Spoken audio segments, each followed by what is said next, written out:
नमस्कार, आप सभी का स्वागत है यूथ अध्ययन के चैनल में। एक बार फिर से मैं आपके बीच अब साइकोलॉजी का पार्ट 2 लेके आ गया हूँ। और पार्ट 2 का जो पहला क्वेश्चन है, ये सारे इंपॉर्टेंट क्वेश्चन है कि अंत निरीक्षण और चेतन अनुभव के संप्रत्यय संबंधित है। कि अंत निरीक्षण और जो चेतन अनुभव जो है, इसके जो संप्रत्यय जो है ये किससे संबंधित है। तो ये जो संबंधित है, ये संरचनावाद से जो है ये संबंधित है।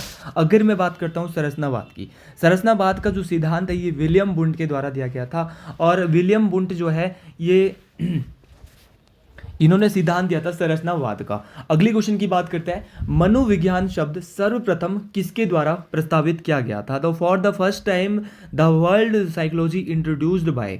तो भाई जो मनोविज्ञान जो शब्द है ये सर्वप्रथम किसके द्वारा प्रस्तावित किया गया था। तो ये शब्द जो है ये रुडोल्फ गोल का है। देखिए यहाँ पे रुडोल्फ गोकल इनको, लेकिन इनका जो मेन नाम है ये रुडोल्फ गोल्काय है। रुडोल्फ गोल्काय क्वेश्चन बहुत बार आता है कि किस देश से संबंधित है। देखो इन्होंने तो मनोविज्ञान शब्द को सर्वप्रथम प्रस्तावित किया था, लेकिन भैया क्वेश्चन आ सकता है इनका संबंध किस देश से है। तो ये कहां से थे, जर्मनी से थे। अब अगले क्वेश्चन की बात करते हैं। हर एक क्वेश्चन महत्वपूर्ण है। देखिए मैं जैसे आपको जीके डिटेल्ड में करवाता हूँ, वैसे साइकोलॉजी ज़्यादा डिटेल में नहीं करवाऊंगा, बिकॉज हमारे पास दिन अब कम है, क्योंकि जिनका 22-23 को टेट है उनके लिए बहुत कम दिन बचे हैं। टीजीटी आर्ट्स और मेडिकल का जो इसके बाद टेट होना है उनके लिए मैं ज़रूर विस्तार से साइकोलॉजी की वीडियोस ला सकता हूँ, लेकिन जो भी 22 को टेट होना है इसलिए मेरे को ज़्यादा से ज़्यादा साइकोलॉजी के क्वेश्चन करवाने हैं, इसलिए मैं थोड़े कम क्वेश्चन ला रहा हूँ। क्वेश्चन ज़्यादा ला रहा हूँ और डिटेल में थोड़ा कम बताऊंगा। अब अगले क्वेश्चन की बात करते हैं, लेकिन सारे क्वेश्चन बहुत इंपॉर्टेंट है। ऐसे क्वेश्चन है जो बार बार पेपर में पूछे जाते हैं। Thought process is the main component of, जो चिंतन प्रक्रिया होती है वो मुख्य तत्व है। किसका मुख्य तत्व है। तो भैया इसका जो राइट आंसर आएगा वो है संज्ञानात्मक। तो कॉग्निटिव जो है, ये जो चिंतन प्रक्रिया है वो संज्ञानात्मक की सबसे बड़ी जो है मुख्य तत्व है। अगर मैं बात करता हूँ संज्ञानात्मक विकास का सिद्धांत भी दिया गया था, तो किसके द्वारा दिया गया। तो ये जीन पियाजे के द्वारा दिया गया। अगले क्वेश्चन की बात करते हैं, आधुनिक मनोविज्ञान सिद्धांत द्वारा विकसित किया गया था। The modern psychology theory was developed by. तो भाई जो आधुनिक मनोभाषा विज्ञान का जो सिद्धांत है वो किसके द्वारा दिया गया था। तो ये दिया गया था चॉम्स्की द्वारा। नॉर्म चॉम्स्की इनका पूरा नाम है। जैसे ऑप्शन में कोहलर भी है, तो इन्होंने कोहलर ने दिया था थ्योरी ऑफ लर्निंग। देखो मैं भी अभी वेड कर ही रहा हूँ दोस्तों, तो जितना मुझे आइडिया उतना मैं आपको बता दूंगा कि कोहलर जो है इन्होंने थ्योरी ऑफ लर्निंग जो है दिया था कोहलर ने। पियाजे ने क्या दिया था, पियाजे ने तो संज्ञानात्मक सिद्धांत दिया था पियाजे ने, लेकिन आधुनिक मनोभाषा विज्ञान का सिद्धांत इंपॉर्टेंट क्वेश्चन है, स्टार मार्क करना है। हर एक क्वेश्चन बहुत बेहतरीन है। ये दिया था किसके द्वारा, चॉम्स्की के द्वारा। देखिए दोस्तों मेरे को पूर्णतया विश्वास है कि आप साइकोलॉजी भी बिल्कुल ठीक करके जाएंगे, और मेरे जो बच्चे हैं वो 110 प्लस का जो हमारा टारगेट है वो बिल्कुल सही रहने वाला है। आत्म अनुभूति किसके द्वारा प्रस्तावित की गई थी, सेल्फ एक्वालिजेशन इज प्रपोज्ड बाय। तो ये जो दी गई थी आत्म अनुभूति का जो है किसके द्वारा जो है इसको प्रस्तावित किया गया था। तो ये अब्राहम मैस्लो। क्वेश्चन पेपर में और भी आता है, क्योंकि मेरे को जैसा याद है मैं प्रीवियस ईयर क्वेश्चन पेपर देख रहा था, तो उसमें क्वेश्चन था कि अब्राहम मैस्लो जो है ये कहाँ से थे। तो ये अमेरिका से थे। कहाँ से थे भाई, ये अमेरिकी दार्शनिक और मनोवैज्ञानिक थे, और इन्होंने आत्मसिद्धि प्रत्यय का अध्ययन भी किया है। आत्मसिद्धि प्रत्यय का अध्ययन का सिद्धांत भी किसके द्वारा दिया गया, अब्राहम मैस्लो के द्वारा दिया गया। डार्विन के अनुसार व्यवहार में विभिन्नता एक पीढ़ी से दूसरी पीढ़ी तक डैश के द्वारा हस्तांतरित होती है। डार्विन जो है, जो मनोवैज्ञानिक है, इनके अनुसार ये जो कहते हैं कि जो विभिन्नता होती है ये एक पीढ़ी से दूसरी पीढ़ी तक जो है वो जाती रहती है। कैसे जाती है, किसके द्वारा जाती है। तो ये जाती है आनुवंशिकी के द्वारा। किसके द्वारा जाती है दोस्तों, आनुवंशिकी के द्वारा। तो ये किसके द्वारा बताया गया, ये बताया गया था किसके द्वारा, डार्विन के द्वारा। ये नाम भी देखो, इस बार अगले बार क्या आ सकता है कि भाई एक पीढ़ी से दूसरी पीढ़ी तक आनुवंशिकी हस्तांतरित होती है, किसने बोला था ये। तो ये बोला था किसने, डार्विन ने। तो क्वेश्चन किसी भी तरह आ सकता है, आपने राइट डाउन कर लेने हैं, सारे क्वेश्चन नोट डाउन कर लेने हैं, बहुत ज़्यादा महत्वपूर्ण है, इंपॉर्टेंट। अब दोस्तों अगले क्वेश्चन की बात करते हैं, और अगला क्वेश्चन भी लेवल का। अब क्वेश्चन बोलता है कि बच्चों में झूठ बोलने की आदत अक्सर विकसित हो सकती है। कि जो बच्चे होते हैं उनमें झूठ बोलने की आदत जो है वो अक्सर मतलब कि डेवलप्ड हो जाएगी अगर उनमें डैश नहीं होगा। मतलब कि अगर उनमें जो है यदि अनुशासन डैश हो, अगर उनमें अनुशासन कैसा हो, उनमें मतलब कि झूठ बोलने की आदत जो है तब हो सकती है अगर उनका क्या होना चाहिए, अधिकारवादी। क्या होगा भाई, ऑथोरेटिव। अगर वो ऑथोरेटिव होंगे, अधिकारवादी होंगे, तो उनमें जो है झूठ बोलने की आदत जो है क्या हो जाएगी भाई, विकसित हो जाएगी। अगले क्वेश्चन की बात करते हैं।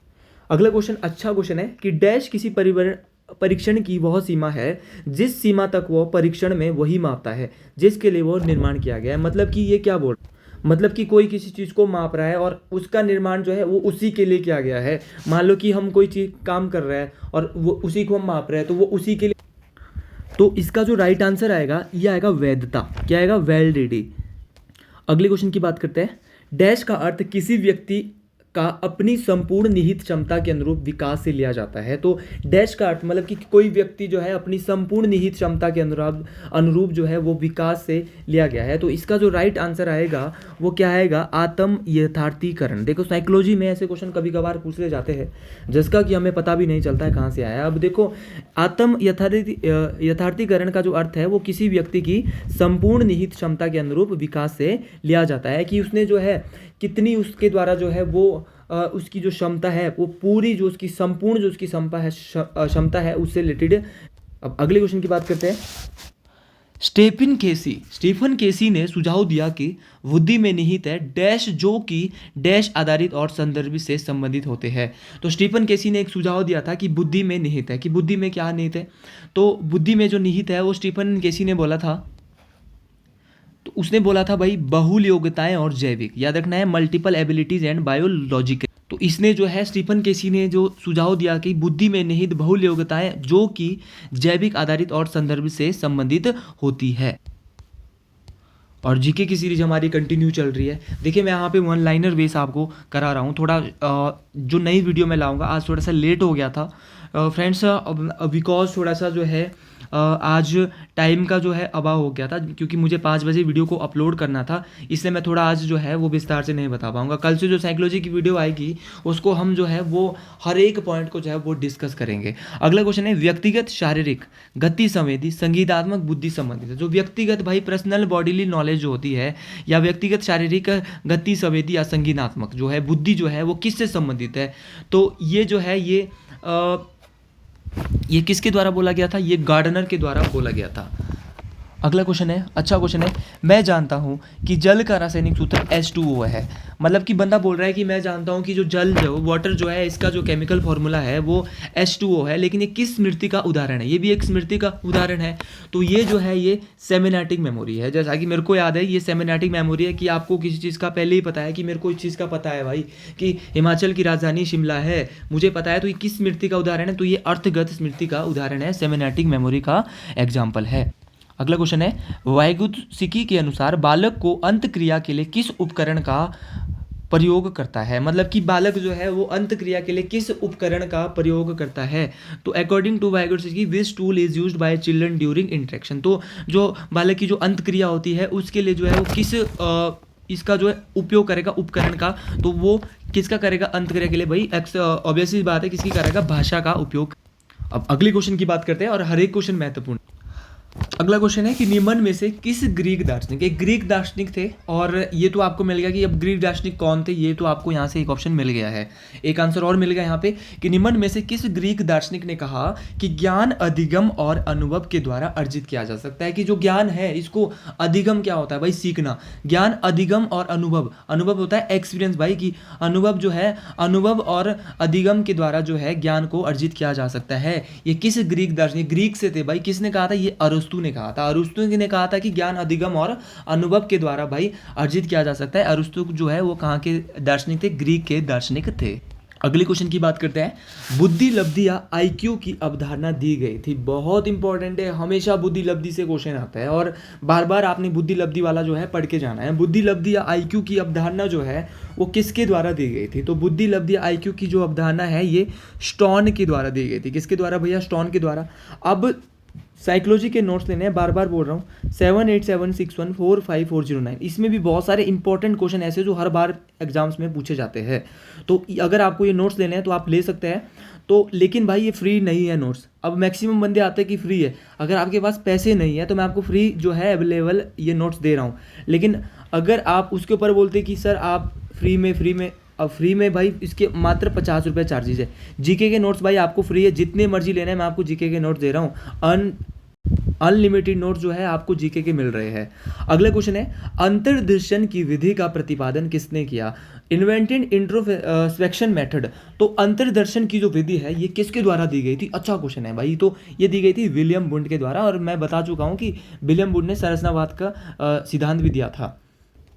अगला क्वेश्चन है, मानसिक क्षमताओं के विकास को क्या कहा जाता है? The development of mental ability is known as. मनोवैज्ञानिक विकास कहा जाएगा, शारीरिक विकास कहा जाएगा, या संज्ञानात्मक विकास कहा जाएगा, या प्रेरक विकास कहा जाएगा? तो मानसिक क्षमताओं के जो विकास को है वो क्या कहा जाता है? तो इसको कहा जाता है संज्ञानात्मक विकास। क्या कहा जाता है? Cognitive development.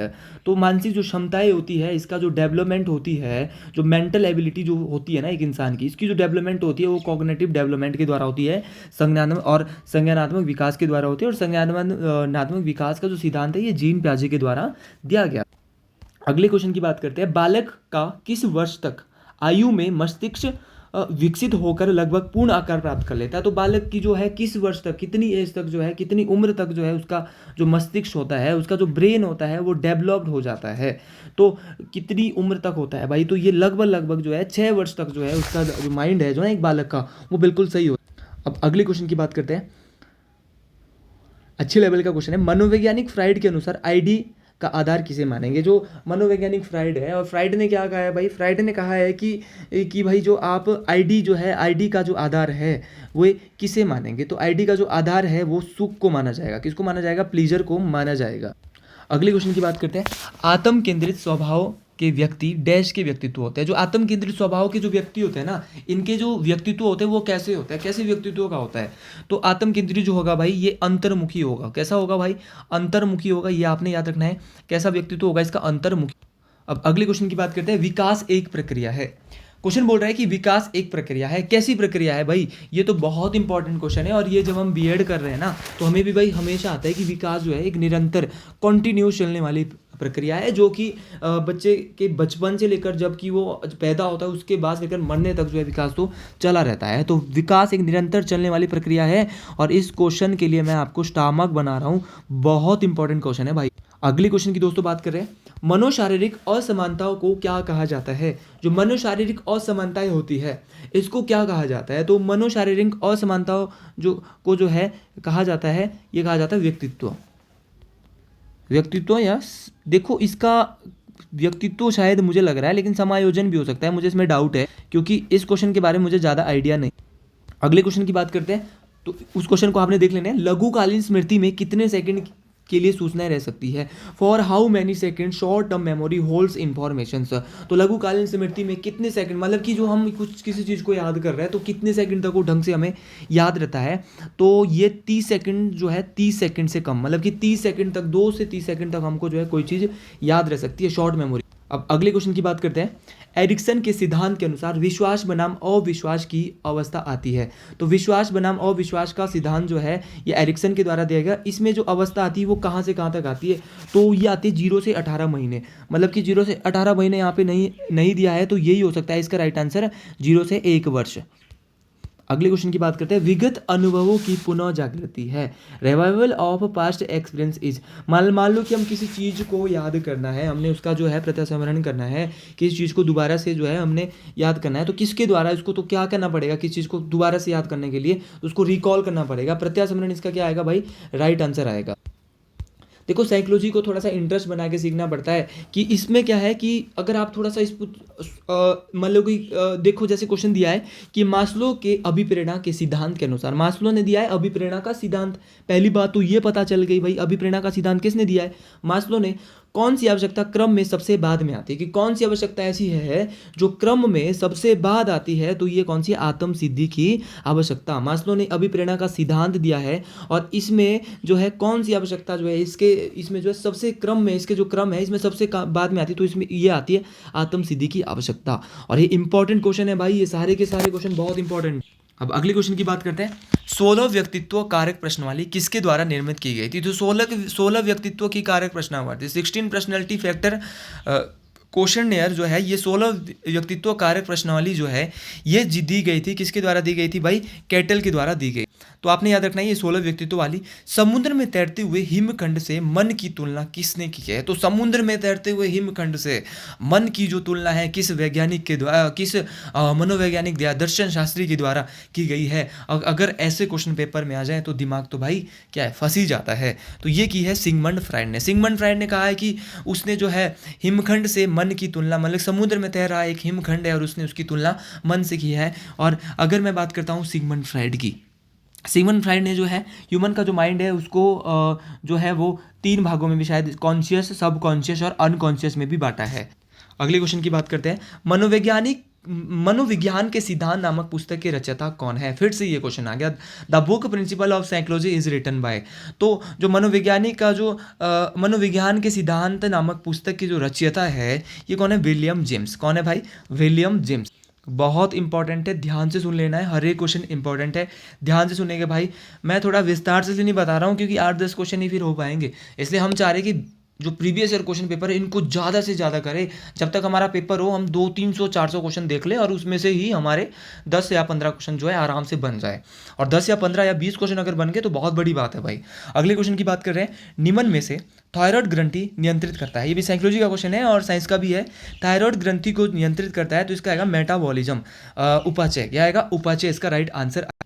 अगले क्वेश्चन की बात करते हैं। सृजनात्मकता का वैज्ञानिक अध्ययन किसने शुरू किया? तो सृजनात्मकता का जो who started scientific study of creativity, तो क्रिएटिविटी के बारे में जो है वो किसके द्वारा सबसे पहले बोला गया? तो शायद ये गिलफोर्ड के द्वारा। ये राइट आंसर बिल्कुल क्या आएगा? गिलफोर्ड के द्वारा जो है सृजनात्मकता का जो है वैज्ञानिक अध्ययन, सृजनात्मकता का वैज्ञानिक अध्ययन जो है किसके द्वारा सर्वप्रथम शुरू किया गया था? तो ये किया गया था भैया गिलफोर्ड के। अगले क्वेश्चन की बात करते हैं। प्रयोगात्मक मनोविज्ञान के जनक कौन है? The who is the father of experimental psychology. तो एक्सपेरिमेंटल जो इसका जो सिद्धांत दिया था प्रयोगात्मक मनोविज्ञान का, तो ये किसके द्वारा दिया गया था? तो ये विलियम वुंड के द्वारा दिया गया था। ये आपने याद रखना है, विलियम वुंड के द्वारा दिया गया था। कौन सा? प्रयोगात्मक मनोविज्ञान का सिद्धांत। अगले क्वेश्चन की बात करते हैं। क्रिया प्रसूत अनुबंधन का संबंध। तो क्रिया प्रसूत अनुबंधन का जो संबंध है ये किसके द्वारा बोला गया था? तो ये किसके द्वारा बोला गया था? स्किनर के द्वारा बोला गया। स्याही धब्बा परीक्षण डैश के द्वारा दिया गया है। तो स्याही धब्बा परीक्षण ये पेपर में जरूर पूछा गया है 3 से 4 बार। तो ये दिया गया है रोशार्क के द्वारा। किसके द्वारा दिया गया भाई? रोशार्क के द्वारा स्याही धब्बा परीक्षण के द्वारा बताया गया।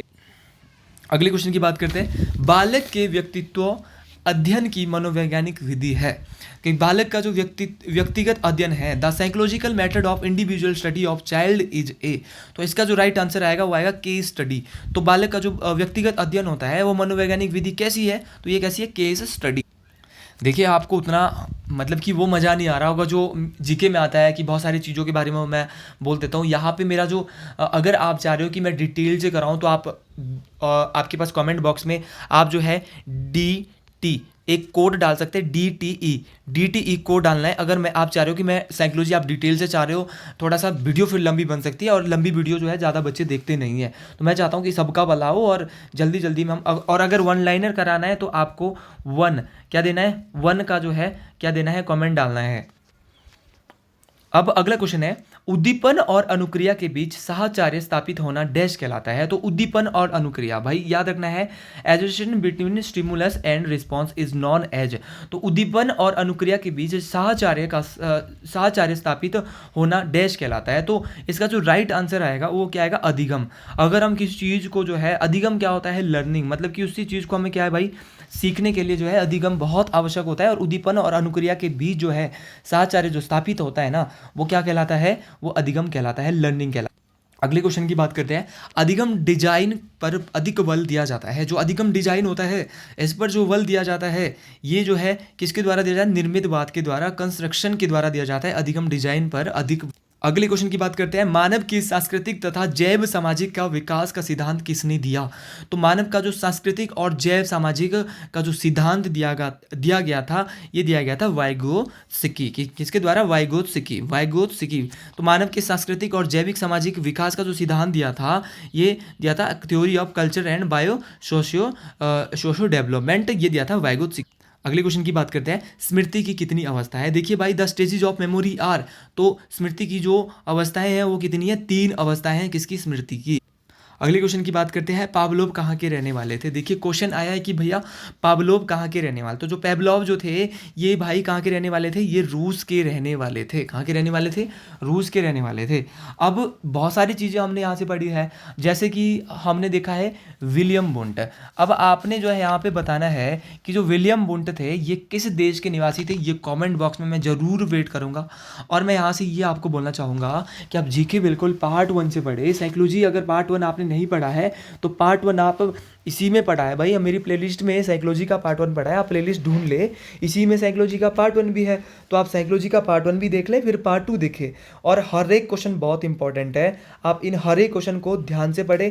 और अगर डिटेल से कराना है तो मैंने वहाँ पे कोड डाले हैं, आप वहाँ पे उन कोड में बताएं। और अगर आपको ज़्यादा क्वेश्चन करने हैं तो मैं आपको वैसे ही करा दूंगा जैसे मैंने ये वीडियो कराई है 1 लाइनर में। तो आज के लिए इतना ही। जय हिमाचल प्रदेश, जय चूड़ेश्वर महाराज, और जितने भी देवी देवता हिमाचल प्रदेश के, उनके ऊपर आप उनका आपके ऊपर आशीर्वाद सभी के ऊपर बना रहे, ताकि वही क्वेश्चन पेपर में आए जो हमने यहाँ से कराए हैं, और यूथ अध्ययन जो है वो आपके लिए लाभकारी सिद्ध हो। जय हिंद, जय हिमाचल प्रदेश, जय भारत।